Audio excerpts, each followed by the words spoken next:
Partirei, Giulia, dal messaggio finale. Ti chiederei di dirci un po' che cosa possiamo fare noi come cittadini, perché in fondo il Green Deal risale al 2019, in questi anni sono state fatte tante promesse, no? E adesso c'è come c'è una retromarcia, e quindi anche come facciamo a incidere come fanno i lobbisti? Ecco, sostituirci ai lobbisti. Noi abbiamo due modi per poter affrontare la questione. La prima è sistemica. Ci saranno le elezioni europee, saranno i prossimi eurodeputati a decidere sulla politica agricola comune. Noi cittadini dobbiamo stare attenti questa volta a chi andrà al Parlamento europeo. Le associazioni per i diritti degli animali, fra cui la LAV, che ha coordinato le inchieste di questo documentario, hanno costituito insieme una piattaforma che si chiama Vote for the Animals. All'interno di questa piattaforma ci sono 10 punti programmatici, di cui 4 riguardano proprio gli allevamenti intensivi, fra cui stop sussidi, no alle gabbie, e chiederanno ai candidati di sottoscrivere queste proposte. Quindi noi cittadini potremo vedere quali saranno i candidati favorevoli a proposte di questo tipo e quali no, e quindi poi fare una scelta consapevole. Magari chi aveva più voglia di astenersi può fare uno sforzo invece andare a votare chi è in favore di proposte di questo tipo. E questo è una delle tante cose sistemiche che possiamo fare. Noi per esempio adesso stiamo portando questo film nelle sedi istituzionali, Parlamento europeo, Parlamento italiano, Assemblea regionale siciliana. Non siamo riusciti a fare la proiezione al Consiglio regionale del Veneto perché mi hanno spiegato che non le fanno. Quando sono andata io c'era la presentazione dell'asparago bianco, quello sì, ma la proiezione del film no. Però allora quello che abbiamo fatto, ci siamo organizzati, abbiamo fatto un flash mob fuori dal Consiglio regionale del Veneto, dove abbiamo impersonificato quei polli che vediamo nel primo capitolo di questo film, che sono polli del Polesine, quindi qua dietro a pochi chilometri da qui, e grazie a dei performer abbiamo dato vita a quei corpi degli scarti, i polli che vengono ammazzati perché sono uno spreco in termini di mangime. Ce l'ha spiegato benissimo il manager dell'allevamento. E quindi con quella performance abbiamo chiesto di fermare la costruzione di nuovi allevamenti intensivi in Veneto, che è una delle regioni con più allevamenti intensivi, e presenteremo questo film anche al Consiglio regionale della Lombardia e a quello dell'Emilia Romagna, che appunto sono fra le regioni con più allevamenti intensivi, con le conseguenze che sappiamo soprattutto sull'aria che respiriamo. Io vivo a Milano e sono di Rimini, quindi appunto tutte e due le regioni che hanno più inquinamento da allevamenti intensivi. E queste sono alcune delle cose sistemiche che possiamo fare. E poi c'è un'altra cosa, quello che possiamo fare noi a livello individuale. Tutti noi abbiamo la forchetta che esercitiamo 3 volte al giorno e la usiamo, e quello è un atto politico. Ormai il cibo è diventato un atto politico, perché dietro al cibo ci sono tutte le cose che abbiamo visto oggi, e quindi tutti noi possiamo decidere come usare quella forchetta, cosa avere sul nostro piatto, che costo siamo disposti ad accettare per mangiare, e quindi ognuno di noi può fare una scelta e la può fare 3 volte al giorno.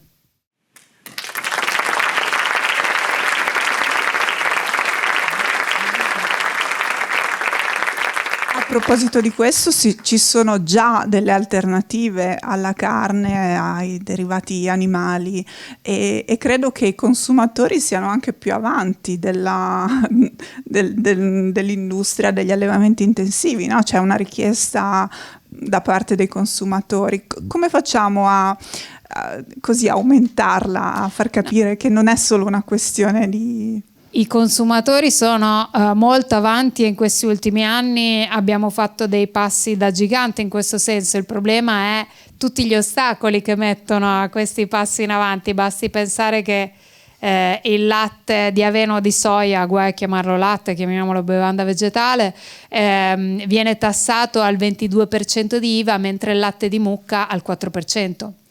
Già questo, quando ti dicono ma è un cibo da fighetti, sì, va bene, basta che mi abbassi le tasse, magari i prezzi cominciano un po' ad eguagliarsi. Poi se abbassi i sussidi pubblici o li azzeri del tutto, a quel punto mi sa che comincerebbero i costi ad assomigliarsi davvero. Se poi facessimo pagare sempre a quel latte non solo il costo della produzione, ma il costo delle sue conseguenze in termini ambientali, di antibiotico resistenza, allora quel costo lì sarebbe un costo elevatissimo, se i costi della carne, del latte e del formaggio fossero compresi nel prezzo. E un'altra cosa che farebbe accelerare tantissimo i passi in avanti che già i consumatori stanno facendo sarebbe mettere un'etichetta sui prodotti, e quindi permettere al consumatore al banco frigo di vedere immediatamente quali sono i prodotti che vengono da allevamento intensivo, magari anche con un'immagine, come si fa con le sigarette.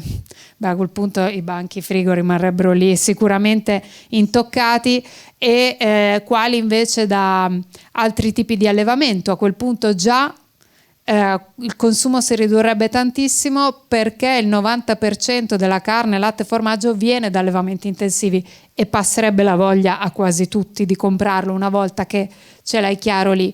Ma queste proposte è da anni che vengono fatte, penso addirittura le presentammo in Parlamento 8 anni fa. Con alcuni deputati, erano tutti dei 5 Stelle in quel caso, e presentammo queste proposte, ma ovviamente rimasero su carta, come succede alle proposte rispetto a questo settore, dove l'industria agroalimentare è potentissima e riesce a stoppare qualunque cosa, o addirittura appunto a fare approvare, come è successo anche al Parlamento europeo, che l'hamburger vegetale non deve chiamarsi hamburger, quindi chiamiamolo disco.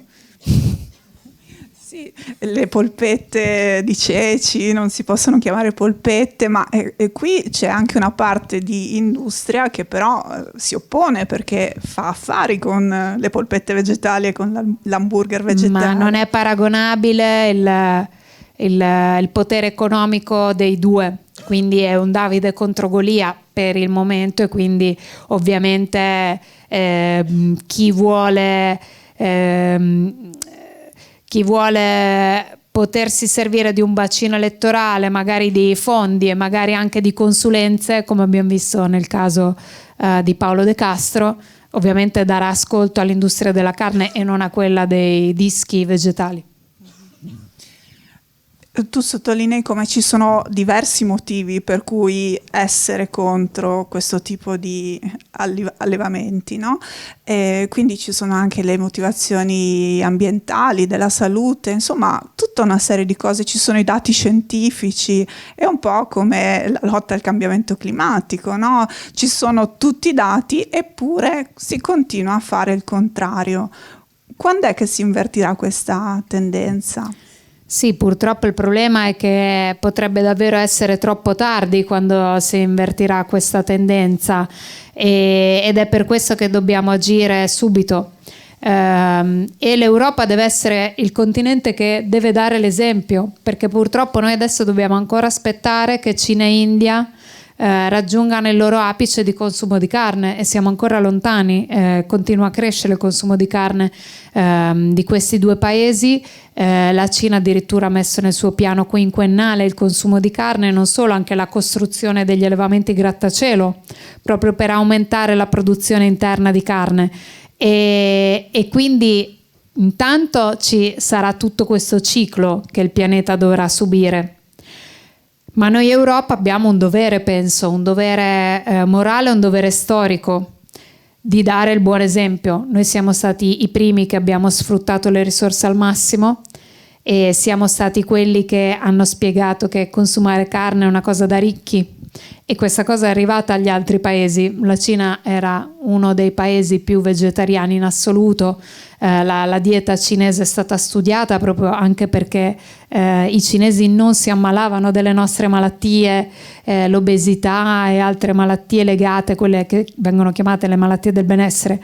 Oggi i cinesi si ammalano di queste malattie perché i cinesi mangiano sempre più carne, ancora meno di noi, ma ci arriveranno. Noi consumiamo 80 kg di carne a testa, i cinesi siamo sui 60 e aumentano. Prima dicevi che ci vorrebbero le immagini, no? Come anche per le sigarette, le immagini che hai portato questa sera qui a Pordenone e le immagini che stai portando in giro nei cinema, quindi un lavoro dal basso molto davvero importante, perché le persone che sono qui penso che potranno parlarne a chi conoscono, no? Però effettivamente c'è questa idea comunque dell'agricoltura come qualcosa di bucolico, no? Qualcosa che dobbiamo sostenere perché la nostra tradizione, abbiamo visto scendere i trattori in piazza, tra l'altro loro possono scendere in piazza senza conseguenze, mentre chi fa altri tipi di protesta non lo può fare. Come mai c'è questa disparità di trattamento? Perché innanzitutto ovviamente oggi il settore degli agricoltori e degli allevatori gode di una protezione da parte del governo molto importante. Il governo ha deciso che quello è un suo bacino elettorale e lo ha deciso dal primo giorno in cui Giorgia Meloni è salita al governo. Da Presidente del Consiglio la prima cosa che ha fatto è stata andare a Milano alla convention di Coldiretti e ha firmato subito, primo giorno, prima firma che ha fatto da Presidente del Consiglio, la petizione contro la carne sintetica, che sarebbe meglio chiamarla carne a base cellulare. E oggi il governo, diciamo, al Ministero dell'Agricoltura, più che Lollobrigida, con tutto il bene che gli vogliamo, c'è Prandini della Coldiretti ovviamente, e questo perché sia appunto c'è questo utilizzo degli agricoltori e degli allevatori come bacino elettorale e non solo dal governo Meloni, insomma è una tradizione abbastanza che si protrae nel tempo, ma anche perché l'immagine, a differenza, che ne so, dell'industria del petrolio per esempio, gli allevamenti, l'industria della carne godono di un altro tipo di immagine, un'immagine appunto del contadino col cappello di paglia, di colui che accarezza i suoi animali e magari pascolano insieme su un'erba verdissima, un cielo molto azzurro. Il problema è che quella è solo pubblicità. Oggi quegli allevamenti lì hanno chiuso anche per colpa della politica agricola comune, che ha finanziato sempre di più i più grandi. La politica agricola comune incentiva i grandi proprietari terrieri, le grandi industrie, i grandi allevamenti, e nel corso degli ultimi 20 anni ci sono sempre meno aziende agricole, quindi le aziende agricole più piccole hanno chiuso, ma sempre più animali. Com'è possibile? Perché gli allevamenti sono diventati sempre più grandi, quindi stanno in piedi quelli ipertecnologizzati, quelli con super intensità, quindi con tanti animali in poco spazio, e gli altri hanno chiuso. Però stanno in piedi grazie ai sussidi, cioè stanno in piedi perché noi li sosteniamo. Stanno in piedi grazie ai sussidi e stanno in piedi perché non devono pagare le tasse su quello che inquinano. E un altro orgoglio del governo Meloni è stato quello di aver bloccato la proposta europea di inserire gli allevamenti di bovini fra le industrie inquinanti. Ovviamente per le emissioni di metano dovevano assolutamente rientrare gli allevamenti con un tot di capi, vengono chiamati così gli animali, o sono animali da reddito o sono capi, non sono animali tout court ovviamente, e quindi da un tot di capi in su sarebbero stati inseriti nelle industrie inquinanti. Grazie soprattutto, lo ha rivendicato il governo italiano, questa misura non è passata e quindi ancora non pagano. Allora, dopo questi 5 anni di lavoro, che cosa ci sarebbe ancora da andare a indagare su questo sistema? Continuano ad arrivarmi segnalazioni di continuo, anche in questi giorni che purtroppo ho pochissimo tempo per occuparmi delle inchieste perché appunto sto portando il film nelle sale. Continuano ad arrivarmi segnalazioni. Fortunatamente ci sono persone dentro, che lavorano dentro, che sono schifate da quello che succede, che mettendo anche diciamo così, non a rischio, perché ovviamente un giornalista la prima cosa che deve fare è proteggere la propria fonte, ma con le paure del caso, perché comunque segnalano anche il luogo dove lavorano, si mettono insomma in prima persona perché non sono d'accordo con quello che succede intorno a loro, e sono tantissimi, dai veterinari agli operai, a chi commercia farmaci. Ricevo segnalazioni da chi deve andare a raccogliere le carcasse negli allevamenti, i camionisti che fanno questo di mestiere, che devono portare poi le carcasse all'inceneritore, e magari mi segnalano allevamenti che continuano, nonostante per esempio ci sia la peste suina africana, grandissimo problema oggi in Italia. La peste suina africana è il virus che ha sterminato oltre 200 milioni di maiali in Cina nel 2018 ed è stata una delle spinte a fare gli allevamenti grattacielo, proprio per evitare che i virus entrino negli allevamenti, tant'è che la cosa che ho scoperto quando sono andata in Cina nell'allevamento da 26 piani, gli operai vivono in allevamento, possono uscire solo 4 giorni al mese, perché altrimenti porterebbero il virus dentro, quindi loro ogni volta che entrano devono fare un tampone, un giorno di quarantena, tipo lavare i vestiti a 70 gradi, e poi possono entrare, e poi possono uscire solo 4 giorni al mese, e vivono in allevamento perché ci sono 2 ingressi, l'ingresso proprio quello dove stanno i maiali, che entrano solo gli operai, e poi la recinzione intorno agli stabilimenti, e lì ci vivono con i loro figli. Cioè siamo arrivati a questo, e quindi nonostante per esempio oggi ci sia la peste suina africana in Italia, che ha già ucciso più di 50.000 maiali, mi segnalano, mi continuano a segnalare allevatori che lasciano carcasse di maiali all'aperto senza tenerli nella cella frigo. Quindi io devo davvero ringraziare queste persone che ci credono che un cambiamento sia necessario, e che da dentro mi segnalano quello che non va. E queste segnalazioni ti arrivano solo dall'Italia o anche da altri paesi? No, per ora mi arrivano dall'Italia, proprio perché il mio lavoro lo faccio qui, però adesso noi stiamo portando il film in Europa, e mese prossimo, fra 2 settimane, andremo in Spagna. Poi siamo già stati in Svizzera, anche nella Svizzera tedesca, abbiamo una proiezione già fissata a Berlino, poi tantissime università, faremo vedere il film a Yale, faremo vedere il film in Australia, all'Università di Melbourne, ovviamente anche in Italia. Ho già fatto le proiezioni nelle scuole, nelle università, saremo alla facoltà di veterinaria all'Università di Bari. Proiezione molto importante, perché i veterinari sono un anello fondamentale di questa storia, e purtroppo i veterinari sono i primi che ricevono anche una formazione che è una formazione del punto di vista della zootecnia più che dell'animale, e ovviamente dell'animale da reddito, che ovviamente è al servizio dell'industria, e quindi portare il film in questi luoghi per me è molto importante. C'è qualcuno che nel frattempo ha pensato a una domanda? Sì, un attimo che arriva col microfono, un attimo solo, perché ci stanno ascoltando anche nelle altre 2 sale, quindi un attimo, ecco, prego. Cioè, la domanda non riguarda quello che ha mostrato il documentario, che è, insomma, è completo, direi. Che fine ha fatto Lorenzo?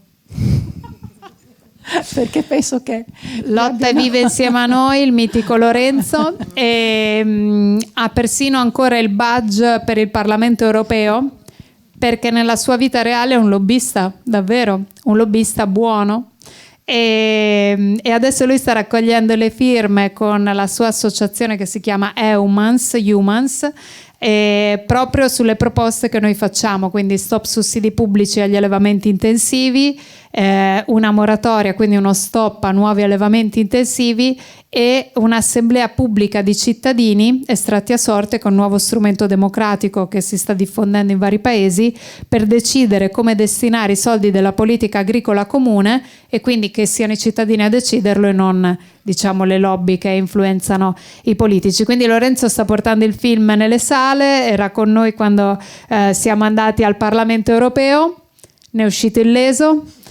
E quindi no, Lorenzo è un grande veramente, perché ci vuole un coraggio incredibile. Per entrare al Parlamento europeo ci sono i metal detector, ogni volta si è dovuto mettere la camerina nascosta, filmare parlamentari e poi metterci la faccia. Lui alla fine ha deciso di metterci la faccia, quindi lui lo rivendica come azione politica perché lui è un attivista, e quindi è grazie a persone con il suo coraggio che poi riusciamo ad avere queste immagini. Grazie.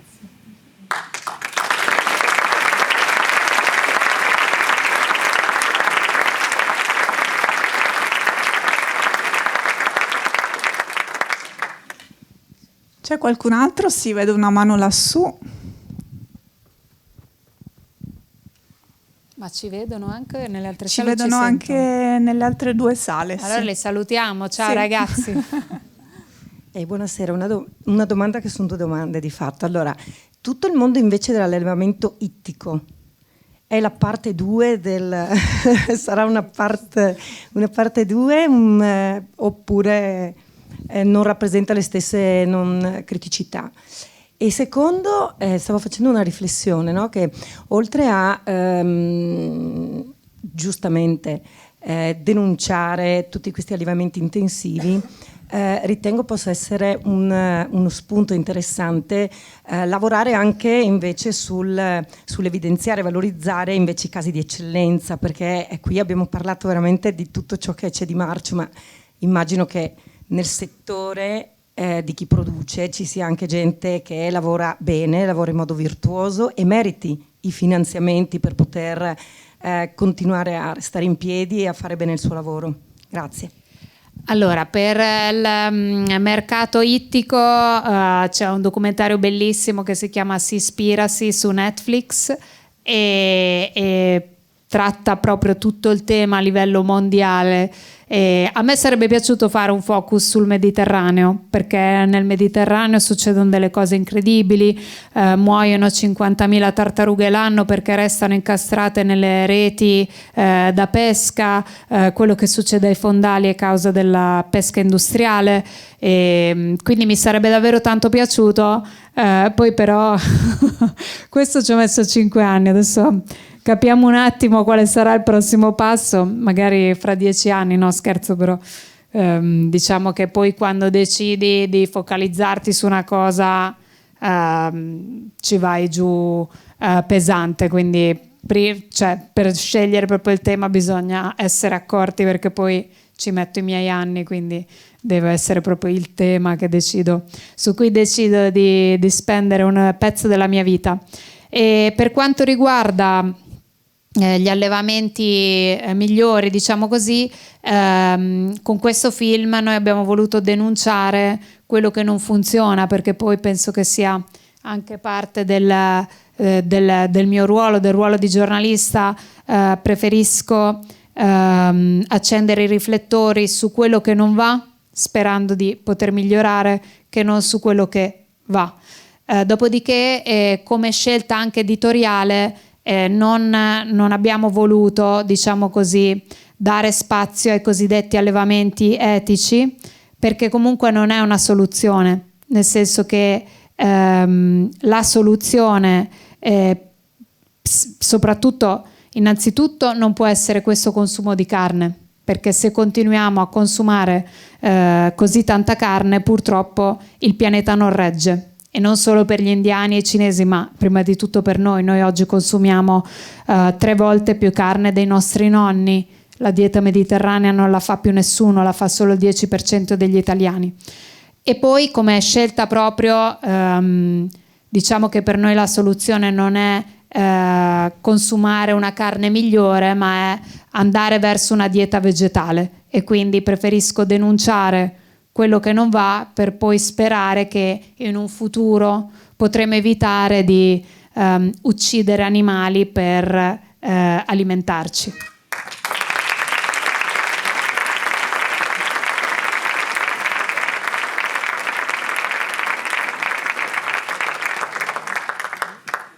Leggo che Paolo De Castro è del Partito Democratico. Sono al corrente le segreterie dei partiti nazionali di cosa stanno facendo i loro emissari all'Europarlamento? Che alternativa possiamo avere noi politicamente? Perché il problema nasce da lì.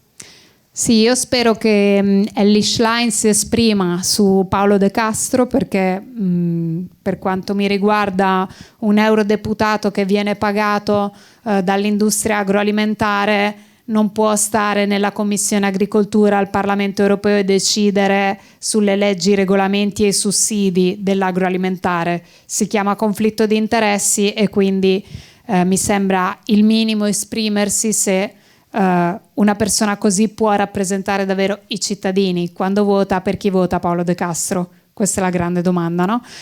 Quindi al momento silenzio assoluto, ma speriamo che invece, anche perché diciamo che ormai un po' ci siamo fatti notare, questo film nelle sedi opportune l'abbiamo portato e lo stiamo portando, quindi prima o poi spero davvero che qualcuno dica qualcosa, che batta un colpo.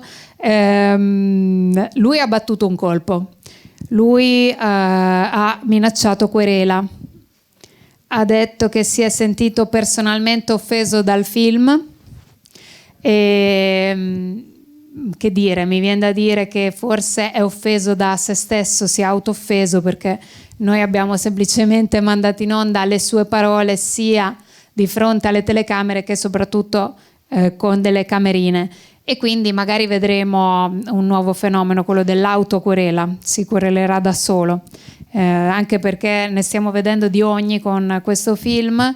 Abbiamo avuto la diffida prima di uscire con il film da parte di una delle aziende investigate nel film, dopodiché è arrivata un'altra diffida da un'azienda che non è nel film, che ha detto vabbè, l'ha detto io nel dubbio diffido, non si sa mai, e quindi ha diffidato, e poi è arrivata una terza diffida, questa è veramente incredibile, a un cittadino che ha ospitato una proiezione del film, e questo mi permetto di dire un vero e proprio atto intimidatorio, perché quando un'azienda da miliardi di euro di fatturato l'anno si permette di diffidare un blogger, questo è un blogger privato cittadino che mostra il film, questo è proprio un vero e proprio atto intimidatorio, non c'è altro modo per chiamarlo, ma l'industria della carne si muove così. Come mai non avete scelto di proporre il film su piattaforme così di essere accessibile a più persone? Secondo te non ho provato? Immaginavo di sì. Esatto, abbiamo provato, ma diciamo, uno mi ha detto che era un film troppo internazionale e comprano solo cose iperlocali. Ho detto ma io ho visto tanti documentari internazionali, vabbè.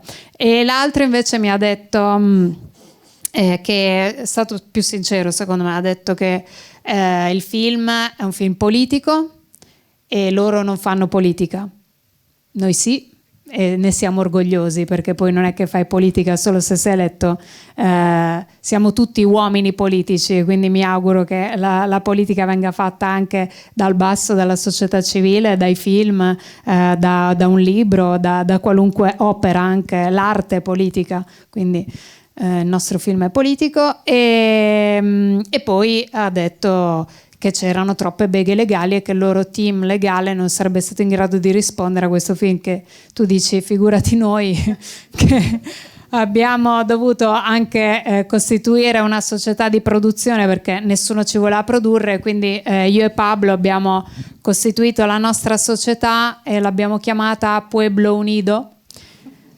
uniti in due, pueblo vastissimo, sempre in due, ma diciamo che poi abbiamo pensato che fosse il giusto nome per una missione così veramente pazza come quella che una piattaforma ti dice noi non possiamo legalmente, noi invece andiamo avanti così dritti.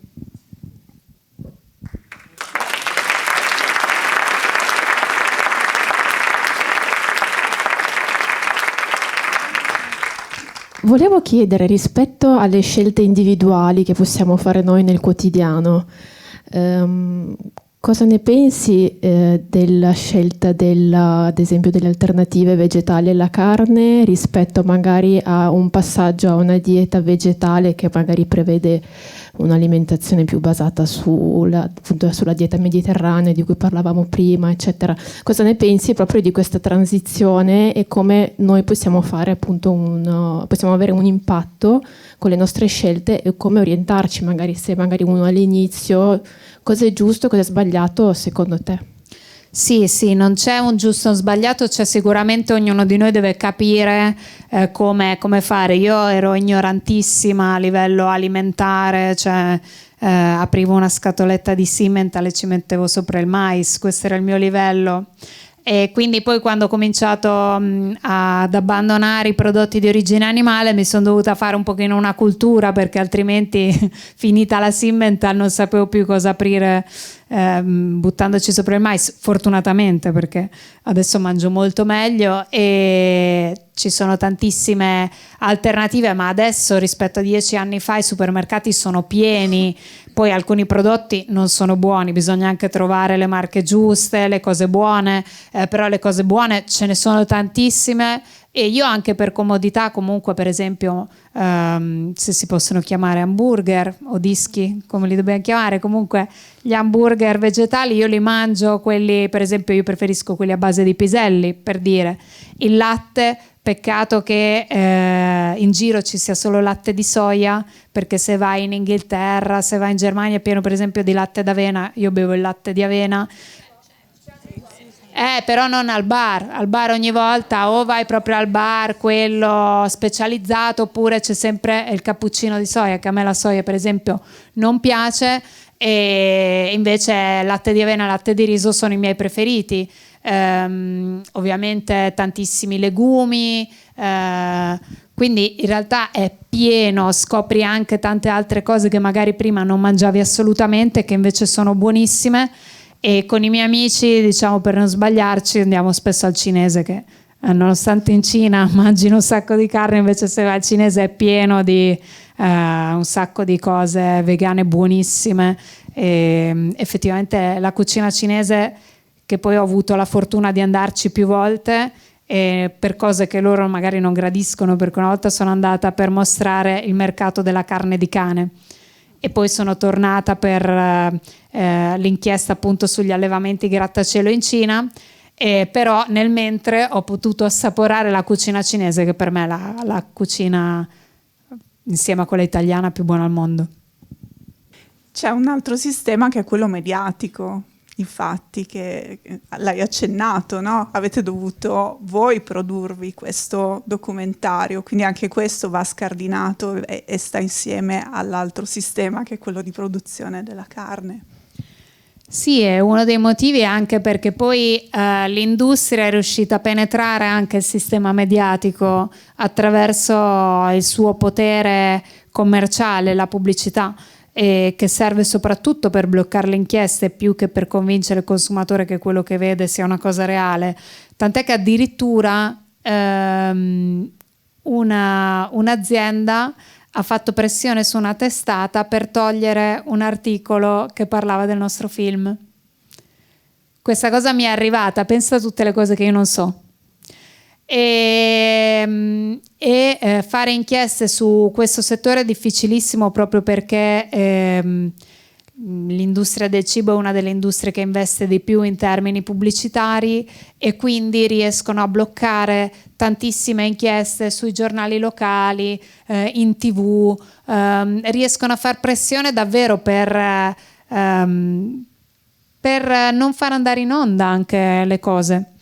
E quindi ogni volta è una lotta, è una sfida, ed è anche uno dei motivi che mi spinge ad andare avanti, perché è proprio sono delle inchieste difficili sotto tutti i punti di vista. Prima di tutto come raccogliere le immagini, quindi spesso per farlo devi anche commettere dei reati. Io non ho problemi a dirlo: quando fai violazione di domicilio, violazione di proprietà privata, stai ovviamente commettendo un reato, ma se quel reato minimo, dove non fai male, non danneggi nessuno, ti permette di portare fuori quelle immagini, io sono disposta a farlo. E poi oltre alla sfida di prendere le immagini, c'è poi appunto la sfida di farle uscire, quindi il potere censorio di questa industria, e poi la sfida anche di farle guardare, perché per esempio con Sigfrido Ranucci a Report abbiamo mandato in onda delle immagini orribili, molto più forti di questo film. Con questo film abbiamo fatto una scelta che è stata quella di evitare troppe immagini violente per non scioccare lo spettatore. Noi vogliamo denunciare più che scioccare. Con Sigfrido Ranucci e con Report lì si fa un altro tipo di lavoro, è proprio televisione verità, dove noi mostriamo senza proprio nessun tipo anche di filtro, se vuoi, a monte. E quindi anche le immagini di una delle mie ultime inchieste sulla peste suina sono immagini atroci, dove vedi questi maiali che muoiono con queste pinze elettriche che gli vengono messe alle tempie quando va bene, poi in altre parti del corpo quando non va bene, e sono immagini raccapriccianti, e tu devi far sì che le persone non cambino canale, perché ovviamente nessuno di noi vuole vedere quelle cose. Però il potere delle immagini è anche questo: mostrare quello che succede, mostrare la verità, è la cosa più senza filtri che esista, e quindi è veramente metterlo al servizio del telespettatore senza niente di mezzo, e quindi secondo me è potentissimo per quello. Grazie Giulia.